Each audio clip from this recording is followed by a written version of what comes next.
సీతమ్మ వాకిట్లో సిరిమల్ల చెట్టు రీ-రిలీజ్ on this Friday. అంటే ఈ రీ-రిలీజ్ అనేది నాకు ఒక చేసినప్పుడల్లా ఒకటి గుర్తుకొస్తుంది. 98లో మేము తొలి ప్రేమ సినిమా డిస్ట్రిబ్యూట్ చేసినప్పుడు అప్పుడు అది మాకు 5 years రైట్స్ ఉండేది.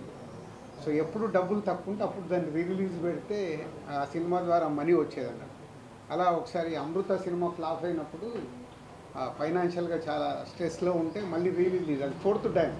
అప్పుడు కూడా ఆ రోజుల్లో అది 10 to 12 lakhs షేర్ కలెక్ట్ చేస్తుంది. అంటే అప్పటి రోజులన్నింటినీ మిరాకిల్ డేస్. అలాంటిది ఎప్పుడు కూడా ఆడియన్స్ వాళ్ళ రీ-రిలీజ్ పెడుతుంటే ఎంత ఇంట్రెస్ట్గా థియేటర్కి వస్తున్నారంటే, ఇప్పుడు హైదరాబాద్లో 10 థియేటర్లు వేస్తే ఆల్మోస్ట్ 10 థియేటర్లు ఫుల్ అయిపోయాయి. సో అంటే మేము నిర్మాతలుగా ఆలోచించుకోవాల్సింది, జనాలు థియేటర్కి రావట్లేదు అనేది ఒక స్టేట్మెంట్ ఎప్పుడు జరుగుతూ ఉంటుంది. ఓటీటీలో ఉంది. ఈరోజు సీతమ్మ వాకిట్లో సిరిమల్ల చెట్టు ఓటీటీలో ఉంది, ఆల్రెడీ చూసేశారు. అయినా ప్రేక్షకులు రావడానికి ఇంట్రెస్ట్ చూపిస్తున్నారంటే ఒక మంచి కాంటెంట్ మళ్ళీ వెళ్దామని వస్తున్నారు. అలాగే మహేష్ బాబు గారు అభిమానులు కావచ్చు, వెంకటేష్ గారు అభిమానులు కావచ్చు, థియేటర్కి వెళ్ళి ఈ సినిమాని ఒక ఆ బ్రదర్స్ మధ్య ఉన్న మూమెంట్స్ని ఎంజాయ్ చేద్దామని ఇన్ని థియేటర్లు ఫుల్ చేశారంటే చాలా హ్యాపీగా ఉంది. హ్యాపీ కంటే హ్యాపీనెస్తో పాటు నాకు ఐడియాలజీ, అంటే మనం మంచి సినిమాలు తీయటానికే ఫైట్ చేయాలి, ప్రేక్షకులు థియేటర్కి వస్తారని రీ-రిలీజులు కూడా ప్రూవ్ చేస్తున్నాయి. సో ఇది మీతో షేర్ చేసుకుందాము అని ఈరోజు ప్రెస్ మీట్ పెట్టడం. అలాగే ఆంధ్రాలో ఎవ్రీవేర్ వేసిన దగ్గర డే 1 60%, 70% అడ్వాన్స్ బుకింగ్లో ఉన్నాయి. మోస్ట్లీ ఫ్రైడే కల్లా అవి రన్నింగ్ ఫుల్స్ అయిపోతాయి. సో అలాగే సుదర్శన్ 35mm సెకండ్ డే కూడా 8th రోజు కూడా 4 షోలు ఫుల్ అయ్యాయి. అంటే చాలా ఒక మళ్ళీ సినిమా రిలీజ్ చేస్తుంటే ఒక ఉండే హ్యాపీనెస్ కనిపిస్తుంది మాకు ఈ సినిమా ద్వారా. So I'm also watching on 7th morning 8 o'clock show. మళ్ళీ 12 ఏళ్ల తర్వాత థియేటర్లో సినిమా చూసి ఎంజాయ్ చేయాలని అనిపిస్తుంది. So I'm going to Sudarshan 35mm 8 o'clock show. And media వాళ్ళు మీరు కూడా వెళ్ళి 12 ఏళ్ల తర్వాత మళ్ళీ ఇద్దరు బ్రదర్స్ వస్తున్నారు కాబట్టి ఎంజాయ్ చేయండి. 12 ఏళ్ల క్రితం మీరు ఈ కాంబినేషన్ సెట్ చేయడానికి ఎలాంటి కష్టపడ్డారు? సో అప్పుడే చాలా ప్రెస్ మీట్లలో చెప్పామంటే మల్టీ స్టార్ చేయడం అనేది ఎప్పుడో మన తెలుగు సినిమా ఇండస్ట్రీలో అందరు స్టార్ హీరోస్, రామారావు గారి దగ్గర నుంచి చిరంజీవి గారి వరకు అందరూ హీరోలు మల్టీ స్టార్ సినిమాలు చేశారు. తర్వాత మారుతూ వచ్చింది. సడన్గా ఎందుకో శ్రీకాంత్ ఈ ఐడియా చెప్పినప్పుడు సో ఎలా చేద్దాం ఏంటి అని ఫస్ట్ వెంకటేష్ గారిని, తర్వాత మహేష్ గారిని అప్రోచ్ అవుతే ఇద్దరు ఈజీగానే ఓకే అన్నారు, పెద్ద కష్టపడలేదు. వాళ్ళు కథ వినేసి ఓకే అన్నారు. సో దాన్ని ప్రాపర్గా స్క్రీన్ మీదకి తీసుకురావడానికి కొంచెం మాకు టైం పట్టింది. అంటే అవుట్పుట్ ఇవ్వడానికి ఆల్మోస్ట్ అప్పుడు 1 year షూట్ చేశాం. జనవరి 2012 జనవరిలో మొదలు పెడితే 2013 సంక్రాంతికి రిలీజ్ చేసాం. అంటే ఆల్మోస్ట్ 1 year జర్నీ అది షూటింగ్ ప్రాసెస్. ఇద్దరు కాబట్టి అన్నీ బ్యాలెన్స్ చేయాలి, అన్నీ చూడాలి, ఆ బ్యూటిఫుల్ మూమెంట్స్ వర్క్ అవ్వాలి. కాబట్టి ఈరోజు ఇవాళ రీ-రిలీజ్ కూడా అంతే వాల్యూ.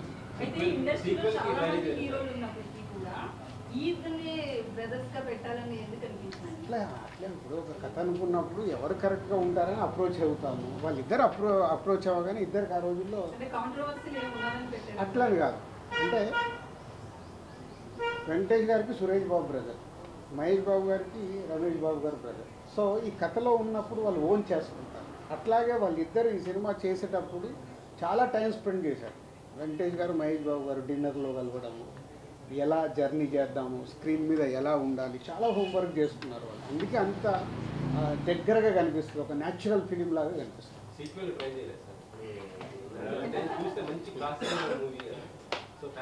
ఇప్పుడు నువ్వు సినిమా చూసావు, మళ్ళీ 7th రోజు చూడు, దాంట్లోకి ఏదైనా ఐడియా దొరికితే వచ్చి చెప్పు. ఊరికే కథ చెప్తా అంటావు కదా, ఆఫరిస్తున్నా.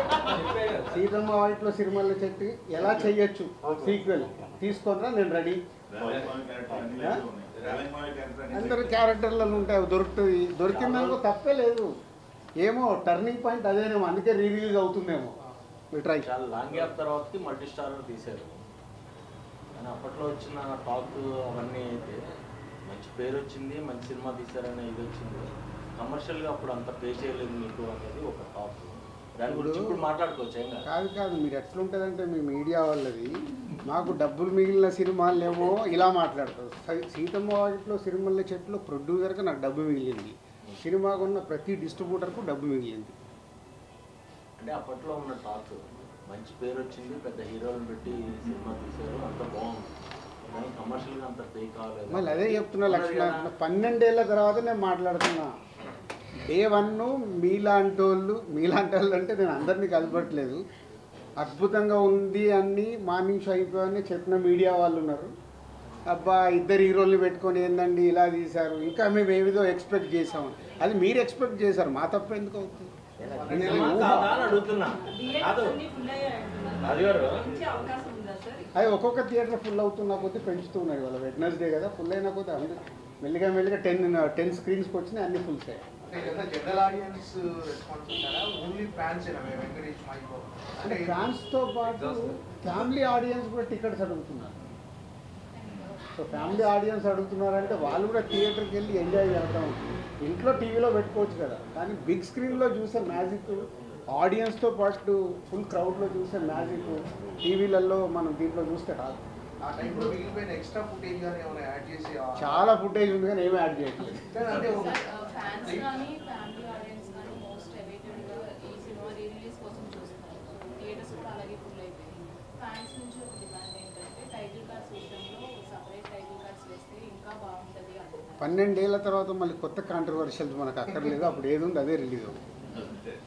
ఇప్పుడున్న సిచ్యువేషన్లో ఇలాంటి సినిమా చేయాలంటే మీ బ్యానర్లో అలాంటి ప్రయత్నం చేయకుండా చేస్తారు? 100% చేస్తాను. నాకు ఛాలెంజ్ ఉంటేనే కిక్, ఛాలెంజ్ లేకుండా లైఫ్లో కిక్ ఏముంటుంది? సార్ అయితే ఇలా మాట్లాడుతూ తొలి ప్రేమ సినిమా గురించి డబ్బులు అవసరమైనప్పుడల్లా రిలీజ్ అన్నారు సార్. ఇప్పుడు ఈ సినిమా విషయంలో ఎందుకు రిలీజ్ చేస్తున్నారు సార్? Just for enjoyment. కాదు ఏం లేదు, మాకు పక్కన 300 కోట్ల సినిమా వచ్చింది కదా, మర్చిపోయావా ఏంటి? అప్పుడే సంక్రాంతి లేదు, ఎంజాయ్మెంట్ ఏంటంటే ఒక హ్యాపీనెస్. దీని ద్వారా ఎంత డబ్బు వస్తుంది ఏంటంటే మనీ కాదు, ఆ రోజుల్లో మనీ. ఎందుకంటే అప్పుడు ఆడియన్స్కి చూడటానికి కూడా సినిమా లేదు, ఎప్పుడైనా టీవీలో వస్తే చూడాలి. అప్పుడు ఇంత పైరసీ లేదు, ఇప్పుడు పైరసీ ఉంది, ఓటీటీలో ఉంది, టీవీలో ఉంది. ఇవన్నీ దాటి కూడా థియేటర్కి వస్తున్నారంటే ఫర్ ఓన్లీ ఎంజాయ్మెంట్. మన బొమ్మరిల్ రిలీజ్ అయ్యేప్పుడు నేను వెళ్ళా థియేటర్కి, ఫస్ట్ టైం చూసానండి రిలీజ్. ఇక్కడ విజిల్స్ కొడుతున్నారు, పాట వస్తే లేచి డ్యాన్స్ చేస్తున్నారు. అంటే అలా 3 గంటలు ఎంజాయ్ చేద్దామని ఫిక్స్ అయిపోయి థియేటర్కి వస్తున్నారు రిలీజ్ అంటే. మొన్న బాంబే వెళ్తే కూడా హిందీ సినిమా ఒకటి 45 crores గ్రాస్ కలెక్ట్ చేసింది మన రిలీజ్లో. అంటే ఇదొక ట్రెండ్ స్టార్ట్ అయింది. రిలీజ్ ట్రెండ్ వల్ల ఆ వారం రిలీజ్ అయ్యే కొత్త సినిమాలకు ఇబ్బందికరంగా అనిపించింది పైగా డిస్ట్రిబ్యూటర్గా. అంటే ఆ వారం కొన్ని చిన్న సినిమాలు రావచ్చు, వాళ్ళకి ఇలాంటి సినిమాలు రిలీజ్ చేయడం వల్ల కొంచెం అట్లా కాదు, సార్ అయితే దానికి కంటిన్యూ ప్రేక్షకులు ఒక్కరి రెండు వస్తున్నాయి, మీరు దానికి తొక్కేస్తున్నారు అనుకోవచ్చా? నీకు కావాల్సింది అదిగా హెడ్లైన్. ఇప్పుడు ప్రేక్షకులు కోరుకుంటేనే కదా 10 థియేటర్లు ఫుల్ అయ్యాయి. ఎందుకు ఫుల్ అయ్యాయి? అడ్వాన్స్ బుకింగ్గా ఈరోజు 10 థియేటర్లు ఫుల్ అయ్యాయంటే ఎందుకు?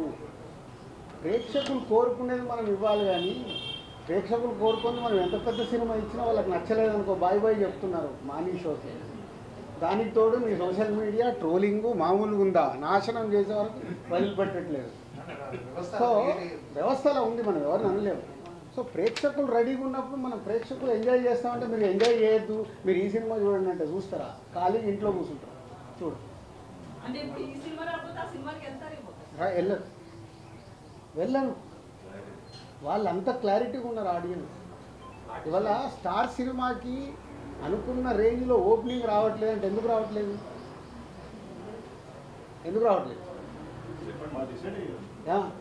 ఎలా డిసైడ్ అవుతున్నారు? ఈజర్ ట్రైలర్తో నాకు ఫిక్స్, అరే దీనికి వెళ్దాం. మీకు అన్నిటికంటే విచిత్రం ఏంటంటే ఈరోజు సినిమా ఆన్లైన్ ఓపెన్ చేయగానే డిసైడ్ అయిపోతుంది ఏ రేంజ్లో బుకింగ్ ఉందంటే ఆ సినిమా హైప్ ఉందా లేదా ఇక్కడే తెలిసిపోతుంది. మా డిస్ట్రిబ్యూటర్లో కూడా అందుకే హైప్ లేదనుకో సార్ 10 లక్షల షాటు 20 లక్షల షాటు తెలిసిపోతుంది. మాకు సినిమా రిలీజ్ అయ్యి రిజల్ట్ అక్కర్లా, ఆన్లైన్ ఓపెన్ చేయగానే మన సినిమా రేంజ్ ఏంటి అనేది ఇక్కడే ఫిక్స్ 4 రోజుల ముందే. అంత అడ్వాన్స్గా ఉంది ఆడియన్స్. మీరు నెగిటివ్ ఆలోచించాల్సిన అవసరం లేదు, బీ పాజిటివ్. దానికి ప్రొడ్యూసర్లని, డైరెక్టర్లని, హీరోలని ప్రిపేర్ చేయండి. మన సినిమా ఇక్కడే డిసైడ్ అవుతుంది, దానికోసం మేము ఫైట్ చేయాలి. నెగిటివ్ దాంట్లో జర్నీ చేయాల్సిన అవసరం లేదు. మంచి దానికోసం ఫైట్ చేస్తే మంచి కాంటెంట్ వస్తుంది. నాకు సీతమ్మ వాకిట్లో సినిమాల చెట్టు రిలీజ్లో నేను ఇన్స్పైర్ అవుతున్నాను. అరే ఆడియన్స్ రావట్లేదని నేను భయపడాల్సిన అవసరం లేదు. మొన్నే సంక్రాంతికి వస్తున్నాము, సెన్సేషనల్ హిట్ అయింది. థియేటర్లో హిట్ అయిన తర్వాత కూడా Z5 వాళ్ళు 12 అవర్స్కే ఇంత అయిందని వాళ్ళు కేకులు తీసుకొచ్చి స్వీట్లు తీసుకొచ్చి ఇచ్చి వెళ్ళిపోయారు. This content. ఇంకా థియేటర్లో సో ఇలా జనాలు మనకు ఎనర్జీని ఇచ్చినప్పుడు ఎనర్జీని మనం పాజిటివ్ సైడ్ మర్చుకొని ఎస్ వాళ్ళకి రీచ్ అయ్యే సినిమాలు తీయడానికి ప్రయత్నం చేయాలి. చెప్తాను, ఫైనల్ అయ్యాక చెప్తాను. ఫైనల్ కాకుండా ముందు అన్ని రూమర్స్. రీరిలీజ్ పైన హీరో రెస్పాన్స్ అయింది సార్, వాళ్ళు తెలుసా రిలీజ్ అవుతున్నట్టు రెస్పాన్స్ అయింది అంటే ఇవన్నీ మాకు ఎంజాయ్మెంట్ మూమెంట్. రెస్పాన్స్ ఏముంటుంది దీంట్లో? నేనేంటంటే 10 థియేటర్లు ఫుల్ అయినాయని హ్యాపీనెస్లో మిమ్మల్ని పిలిచా. మామూలుగా రిలీజ్కి ప్రెస్ మీట్ అవసరం లేదు కదా. సో ఒక హ్యాపీనెస్ అనిపించింది. అరే ఇన్ని థియేటర్లు ఫుల్ ఏంటి, ఓవర్సీస్లో ఓపెన్ చేస్తే ఓవర్సీస్లో కూడా 40% 50% బుకింగ్ చేస్తున్నారు. ఓవర్సీస్లో అయితే $. అయినా వాళ్ళు కూడా రెడీగా ఉన్నారు అక్కడ చూడటానికి. అంటే మీరు మార్నింగ్ 8కి సుదర్శన్కి వెళ్ళి సినిమా చూస్తానని చెప్పారు. మన ప్రెస్ మీట్లో అంజలి గారు కూడా ఈ సినిమా చూడలేదని చెప్పారు. మరి అంజలి గారు కూడా వస్తారు ఇక ఇప్పుడు ఫోన్లు చేసి పిలవాల్సిన అవసరం లేదు. మాకు హ్యాపీనెస్ కావాలని కూడా థియేటర్కి వెళ్ళి ఎంజాయ్ చేస్తాం. మ్యాక్సిమం రిలీజ్లో హీరోస్ వాళ్ళ బర్త్డేస్లో ఏదైనా అకేషన్స్లో రిలీజ్ చేస్తారు కదా, అలా కాకుండా ఈ డేట్లో రిలీజ్ చేయడానికి మెయిన్ పర్టికులర్ రీజన్ ఏమైనా ఉందంటారా? అట్లా ఏం లేదు. సో అనుకున్నారు March 7th డేట్ చేద్దామని, లాస్ట్ మంత్ అనుకొని టీం అంతా ప్రిపేర్ చేసి పెట్టేసాం. డిస్ట్రిబ్యూటర్ ఎంత ఎక్స్పెక్ట్ చేస్తారు సార్ ఈ మూవీ రిలీజ్ నుంచి? దీనికేమీ ఎక్స్పెక్ట్ ఎంత వచ్చినా హ్యాపీనెస్. నేను చెప్పేది దీని ద్వారా వచ్చే డబ్బు కాదు. అంటే రిలీజ్కు ప్రేక్షకులు ఇలా థియేటర్కి వస్తున్నారంటే ఎగ్జిబిటర్ హ్యాపీగా ఉన్నాడు. సార్ ఈ సినిమా చేస్తుంటే ఫుల్స్ సార్ అని వాళ్ళే మామూలు హ్యాపీనెస్ కాదు కదా. ఆడియన్స్ చూసేవాళ్ళు తీసిన మాకు 12 ఏళ్ల తర్వాత మళ్ళీ థియేటర్లు వెళ్ళి థియేటర్ హౌస్ఫుల్లో చూస్తుంటే ఆ కిక్కే వేరు కదా.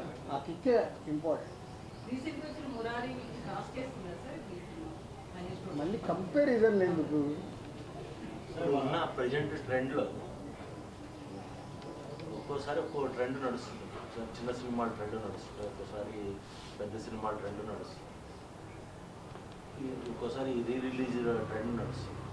ఉన్న అన్ని సినారియోల్లో థియేటర్స్కి జనాలు బాగానే వస్తున్నారు, ఓటీటీలో కూడా బాగానే చూస్తున్నారు. చిన్న సినిమాలు రావాల్సిన అవసరం ఉందా, పెద్ద స్టార్ హీరో సినిమా మంచి సినిమా రావాల్సిన అవసరం ఉంది. చిన్న పెద్ద లేదు. ఇంకా మంచి సినిమా నీ పోస్టర్ దగ్గరికి వెళ్ళి, నీ టీజర్ దగ్గరికి వెళ్ళి, నీ పాటల దగ్గరికి వెళ్ళి, అది చిన్న సినిమా అయినా స్టార్ హీరో సినిమా అయినా అది రీచ్ అవుతే ఏ రేంజ్ కాదు. ఇప్పుడు చిన్న సినిమా అంటే 10 కోట్లు తీయొచ్చు, స్టార్ సినిమా అంటే 400 కోట్లు తీస్తుంది. నంబర్సే డిఫరెన్స్ కదా. అల్టిమేట్ కాంటెంట్ ప్రేక్షకుడికి రీచ్ అవుతే పోస్టర్ దగ్గర నుంచి టీజరు, సాంగ్, ట్రైలరు అన్నీ వాళ్ళకి ఎక్సైట్మెంట్ అవుతే చిన్న సినిమాలు కూడా ఫుల్ చేస్తున్నారు కదా. పెద్ద సినిమాలు అంటే మన సంక్రాంతికి వస్తున్నాం, మన తండేలు బాగున్నాయి. తర్వాత ఈ డబ్బింగ్ సినిమాలు, ఒకప్పుడు డబ్బింగ్ సినిమాల మీద మొన్న ఆడింది కదా డబ్బింగ్ సినిమా కూడా ఆడుతుంది కదా. డబ్బింగ్ సినిమాలు కూడా డ్రాగన్ డబ్బింగ్ సినిమాలు కూడా బాగా వస్తున్నాయి. డబ్బింగ్ కాదు, డబ్బింగ్ కాదు, డబ్బింగ్ కాదు. డ్రాగన్ సైమల్టేనియస్ కాదు ఓకే ఓకే. డబ్బింగ్ సినిమాలు వస్తుంది. డబ్బింగ్ సినిమాల వల్ల తెలుగు సినిమాల పర్సంటేజ్ ఏమన్నా తగ్గుతుందా? అదేముండదు. అరే అక్కడ థియేటర్లు ఖాళీగా ఉంటే మళ్ళీ పర్సంటేజ్ అంటారంటే మరి మా థియేటర్లలో సినిమాలు లేవు. మీరు ఇప్పుడు చిన్న సినిమా పెద్ద సినిమా థియేటర్లు ఖాళీగా పెట్టుకున్నారు. ఏ సినిమా వచ్చినా వేయడానికి ఎగ్జిబిటర్స్ రెడీగా ఉన్నారు. సినిమా రిలీజ్ చేయడము, థియేటర్లు ఇవ్వడం కాదు, ప్రేక్షకుల్ని థియేటర్కి తీసుకురావడం ఎలా, అది ఇంపార్టెంట్. ఇందాక నువ్వు అడిగిన క్వశ్చన్లో ఉంది. 2020 సంక్రాంతి తర్వాత మీ ఆలోచన ధోరణిలో ఏమైనా మార్పు వచ్చిందా? ఎలాంటి సినిమాలు తీయాలనుకుని మీరు ఏమైనా పొందాలని మార్చుకుంటున్నారా? నువ్వు మిస్ అయినట్టు నువ్వేను. గేమ్ చేంజరు సంక్రాంతికి వస్తున్న ప్రెస్ మీట్ పెట్టిన రోజే చెప్పాను. 2 సినిమాలు రిలీజ్ కాకుండా ముందే నేను చెప్పాను. ముందు రోజు ఉన్నాను. ఉన్నావు కదా, మరి ఆ రోజే చెప్పాను కదా. నేను లాస్ట్ 4 years ఏం మిస్ అయ్యాను, నేను ఏం పట్టుకొని వెళ్ళాలనేది నాకు క్లారిటీ ఉంది. ఆ రోజు రిజల్ట్ రాలేదు కదా, రిజల్ట్స్ వచ్చిన తర్వాత రిజల్ట్స్ అయినా ఏదైనా నేను ఏం చేయాలనేది నాకు క్లారిటీ ఉంది. ఉమ్. సో దానికి కూడా సంక్రాంతికి వస్తున్నాము సినిమా ఒక సెన్సేషనల్ హిట్ అయినప్పుడు ఏం క్లారిటీ వచ్చింది? ఇంకా నేను అనుకున్న క్లారిటీ నాకు వచ్చేసింది. హౌ విల్ మేక్ ఫిలిమ్స్, ప్రేక్షకుల్ని థియేటర్కి వెళ్ళాలి. ఈ రోజు కూడా ఈ ఎనర్జీ నాకు అదే. సీతమ్మ వాకిట్లో రిలీజ్ చేస్తే ఇలా ఫుల్స్ ఉందంటే ఓకే. నిన్న అనిల్ రావిపూడి ఫోన్ చేసి చెప్పాడు, మీ టైం బాగుంది సార్ అంటే దీనిలో కూడా డబ్బులు వస్తున్నాయి. ఇది డబ్బులు కాదని కిక్, అంటే పని చేయడానికి మాకు కిక్ కావాలి. పిక్ ఎక్కడికి వెళ్ళి వస్తాయి. బాగుంది. మీ బ్యానర్లో ఇంకా చాలా అంటే ఐటీ వాళ్ళు రావడం వల్ల పాత 10 సంవత్సరాలు ఉన్న క్లియరెన్స్ మొత్తం క్లియర్ అయిపోయింది కాబట్టి యాంజియోగ్రామ్ చేసుకున్నంత హ్యాపీగా ఉన్నారు ఆయన. ఈ సమ్మర్ పెద్ద సినిమాలు ఏమి లేవు సార్, మొత్తం ఈ సమ్మర్ ఎందుకు లేవే ఎవరు కూడా ఏమైనా ప్రతి వారం 2 సినిమాలు ఉన్నాయి. మళ్ళీ అదే పెద్దవి ఉన్నాయా చిన్నవి ఉన్నాయి కదా, ఆడే సినిమాలు ఏమున్నాయి చూసాం. ప్రేక్షకులకు ఏం నచ్చుతుందో మనకు తెలియదు కదా. సరే గద్దర్ అవార్డ్స్ ఎప్పుడు ఇప్పిస్తున్నారు ఏంటి? అది ఎఫ్డీసీ సపరేట్గా మాట్లాడు. ఎఫ్డీసీ సపరేట్గా మాట్లాడు. ఇప్పుడు ఓన్లీ దిల్ రాజు ప్రొడ్యూసర్గా మాట్లాడు. సార్ అయితే పైరసీ మీద మనం ఈ గేమ్ చేంజర్ కావచ్చు, తండ్రి కావచ్చు, ఇంత ఎఫెక్ట్ అయ్యాయి. ఎవరిని అడిగినా కలుస్తాం అంటున్నారు. టాలీవుడ్ టాప్ మోస్ట్ ప్రొడ్యూసర్స్ ఎవరు ఒక మీటింగ్ కనీసం పెట్టుకోలేదండి సార్, ఇంత ఎఫెక్ట్ అవుతున్నప్పుడు. అది ప్రొడ్యూసర్స్ అందరికి అడగాలి. వాళ్ళు అడిగాం సార్, నేను బలీవాస్ గారు కూడా కలుస్తాం ఏదో అంటారు అంతే. అరవింద్ గారు కూడా ఆ రోజు అదే ఇక్కడ చెప్పారు. ప్రాబ్లం అదే, ఆ వారం రిలీజ్ అయిన వాళ్ళకే నొప్పి, తర్వాత పెద్ద పట్టించుకోరు. మా సినిమా ఫీల్డ్లో ఉన్న మా బ్యాడ్ అదొకటే. కలిస్తే చాలా మార్చుకుంటూ రావచ్చు. కలవటానికి ఏంటంటే ఎవ్రీ ఫ్రైడే వాళ్ళ పెయిన్, ఆ ఫ్రైడే సాటర్డే సండే అయిపోగానే మళ్ళీ మండే నుంచి కొత్త షూటింగ్ ఏంటి, కొత్త సినిమా ఏంటి, దాంట్లో పడిపోతారు. పక్కోడేమో ఈ సినిమా రిలీజ్ అయిందా, ఎలా ఉంది టాకు, ఇలా ఫ్రైడే సాటర్డే సండే, అరే హెచ్డీ ప్రింట్ వచ్చిందా, అయ్యో ఎట్లా మన సినిమాకి ఎట్లా, ఆ రోజు పడుకొని లేస్తే వాళ్ళు మర్చిపోతారు. ఇప్పుడు దానికి ఒక ఉద్యమం కావాలంటే అందరు ఆ పెయిన్ అర్థం చేసుకొని ఇప్పుడు అండర్ ప్రొడక్షన్లో ఉన్న ప్రొడ్యూసర్లు అందరూ స్పీడప్ అవ్వాలి. స్పీడప్ అయ్యి మార్చుకోవడానికి ఏం చేయాలి. మధ్యలో ఉన్న పోటీ కానీ అంటే సత్సంబంధాలు అనేవి లేకపోవడం వల్ల కూడా కాబట్టి సంబంధాలు అద్భుతంగా ఉంటాయి. సంబంధాలకు అంటే పైకి కనిపించే కదా సార్ పెయిన్. నేను ఒకటి చెప్తున్నాను రాజు గారి ముందు, ఇన్ని సంవత్సరాల నుంచి గత 20 ఏళ్ల నుంచి పైరసీ గురించి మాట్లాడేవాళ్ళే రాజుగారు లాగా అందరూ ఓపెన్ అయ్యి తేజ లాంటి వాళ్ళు నా సినిమా నా ఇంట్లో నా కన్సర్న్ నేను గడుపుకుంటున్నాను, మిగతా వాళ్ళ కన్సర్న్ కడగాల్సిన అవసరం లేదని చాలా నిర్దిష్టంగా చెప్పారు. దయచేసి ఈ పైరసీల గురించి మనం ప్రొడ్యూసర్ని క్వశ్చన్లు అడగడం మానేయాలని నా విజ్ఞప్తి. సో డెఫినెట్గా అంటే క్వశ్చన్ వచ్చింది కాబట్టి ఒక్క నిమిషం అంటే ఎఫ్డీసీ ద్వారా హైదరాబాద్లో బేస్ కాబట్టి ఏం చేద్దాం అనేది కొంచెం నేను లీడ్ తీసుకుంటున్నాను. అంటే ఏ ప్రొడ్యూసర్ కూడా నన్ను ఇంకా ఎఫ్డీసీకి వచ్చి ఈ క్వశ్చన్ సరే ఏం చేద్దాం అని అడగల. అయినా నేను ఒక నిర్మాతగా నాకు రెస్పాన్సిబిలిటీ ఉంది కాబట్టి గవర్నమెంట్కి ఆల్రెడీ ఒక లెటర్ ప్రిపేర్ చేశాను. సో డిపార్ట్మెంట్తో కూర్చొని ఏం చేయొచ్చు, ఎందుకంటే బేస్ అంతా హైదరాబాద్లో ఉంది కాబట్టి తెలుగు సినిమా చేద్దామనే ప్రయత్నం స్టార్ట్ చేశాను. అడిగారు కాబట్టి లీడ్ చేసేస్తున్నాను ఎందుకు. బట్ ప్రొడ్యూసర్ మళ్ళీ ఇది మా పెయిన్. దిల్ రాజు ఒక్కరు కాదు, సినిమాలు తీసే ప్రతి నిర్మాత కూర్చొని చేసుకోవాల్సిన బాధ్యత. ఒక సినిమాకు డ్యామేజ్ అవుతే డబ్బు పోయేది ఓన్లీ ప్రొడ్యూసర్దే. ఆ ప్రొడ్యూసర్స్ ఎందుకు తేరుకోవట్లేదో అర్థం కావట్లేదు. హీరోకి ఎఫెక్ట్ అవ్వదు, డైరెక్టర్కి ఎఫెక్ట్ అవ్వదు, సినిమా రిలీజ్ అయ్యాక వాళ్ళ రెమ్యునరేషన్లకు ఎఫెక్ట్ అవ్వదు, నెక్స్ట్ సినిమాలకు వెళ్ళిపోతారు, డ్యామేజ్ జరుగుతుంది ఓన్లీ ప్రొడ్యూసర్. కానీ ఆ ప్రొడ్యూసర్లు ఎందుకు మేలుకోరు అర్థం కాదు. వాళ్ళు కదా, వాళ్ళ డబ్బు కదా, వచ్చి కూర్చొని ఏం చేద్దాం. అండర్ ప్రొడక్షన్ ఉన్న ప్రతి ఒక్కళ్ళు రియలైజ్ అవ్వాలిగా. గేమ్ చేంజర్కి హెచ్డీ ప్రింట్ వచ్చింది, తండేల్కి హెచ్డీ ప్రింట్ వచ్చింది, రేపు మీ సినిమాలకు రాదా. కాబట్టి అండర్ ప్రొడక్షన్లో ప్రొడ్యూసర్స్ సినిమాలు మొదలు పెడదాం అనుకున్న ప్రొడ్యూసర్లు వచ్చి కూర్చొని దానికి ఒక రూట్ వేసుకోవాలి. లేకుంటే రేపు కుండకి అలాగో చిల్లులు పడ్డాయి, ఆ చిల్లులకి వెళ్ళి రేపు వాళ్ళకు అది ఎఫెక్టే. ఎఫ్డీసీకి వెళ్ళి ఆల్రెడీ లీడ్ చేశాము. ఈ ప్రెస్ మీట్ ద్వారా ఆ నిర్మాతలకు అర్థమైతే వాళ్ళు ముందుకు వస్తే అందరం కూర్చొని వర్కౌట్ చేస్తాం. Thanks for your question. జనవరి 1 నుంచి డిసెంబర్ 31 వరకు ఆ సంవత్సరం ఎన్ని సినిమాలు చేశాము, మా బ్యాలెన్స్ షీట్ ఎలా ఉందని ఒక్కొక్క సినిమా బేరీజ్ చేస్తే నేను నెక్స్ట్ సినిమాకి పని చేయలేను. డిస్ట్రిబ్యూషన్లు అన్ని సినిమాలు కొంటాం, ఒక ఫ్లాప్ పడిపోతుంది, చాలా డబ్బు పోతుంది. డబ్బు పోతే నెక్స్ట్ డే ఫ్రైడే అయిన తర్వాత సాటర్డే నాకు ఎనర్జీ కావాలంటే ఆ నెక్స్ట్ ఇయర్ ఉన్న సినిమాలు బ్యాలెన్స్ ఉన్న సినిమాల మీద ఫోకస్ చేస్తాం. కాబట్టి దాంట్లోకి వెళ్ళి ఒక సక్సెస్ వచ్చినప్పుడు బ్యాలెన్స్ షీట్ చెక్ చేయాలి. నంబర్ ఆఫ్ మూవీస్ చేస్తున్నప్పుడు ఒకటే సినిమా చేసామనుకో మీరు అడిగినట్టు నాకు రిజల్ట్ మీద డిపెండ్ అయి ఉంటుంది. బ్యాలెన్స్ షీట్ చూసినప్పుడు ఆ ఇయర్ టోటల్ ఎన్ని సినిమాలు చేసాము, ఎంత నష్టమా లాభమా అక్కడే డిసైడ్ అవుతుంది. నో షాక్ ఉంటే నేను సాటర్డే మీ ముందుకు రాలేను కదా. రౌడీ జనార్దన ఎల్లమ్మ రెండు రెడీ అయిపోయి రెండు ఆల్మోస్ట్ ఏప్రిల్ మేలో టేక్ ఆఫ్. విజయ్ దేవరకొండ చెప్పలేదు ఇంతకుముందు. Okay, rowdy Janardhana Vijay Deverakonda cinema title, Yellamma Nithiin title. Only Hyderabad లోనేనా అండి సీతామార్కెట్? No everywhere, world wide. యుఎస్లో ఆల్సో బుకింగ్. 10 థియేటర్లు అయినాయి అంటున్నారు కదా, ఇక్కడ మాత్రమే హౌస్ఫుల్ ఇక్కడ 5 రోజుల ముందు హౌస్ఫుల్ అయ్యాయి. సో ఇప్పుడు ఇంకా ఫ్రైడే కాబట్టి ఇంకా 2 days ఉన్నాయి కదా, ఇప్పటికి బయట 60-70%లో ఉన్నాయి, రన్నింగ్లో ఫుల్ అయిపోతాను. మొన్న సంక్రాంతికి వస్తున్న సినిమాకి క్లోజ్ అయిపోయిన థియేటర్లు కూడా ఓపెన్ అయ్యే సినిమా గురించి విన్నాం సార్. అయ్యాయి మరి ఆ థియేటర్కి ఇస్తారా ఈ సినిమా? అంటే అది మళ్ళీ నా ఏరియా కాదండి, అది కింది వరకు ఎవరి దాళ్ళు అది డిస్ట్రిబ్యూటర్ చూస్తాడు, ఎక్కడ వేస్తున్నారంటే మాకు ఇన్ఫర్మేషన్. Okay, thank you.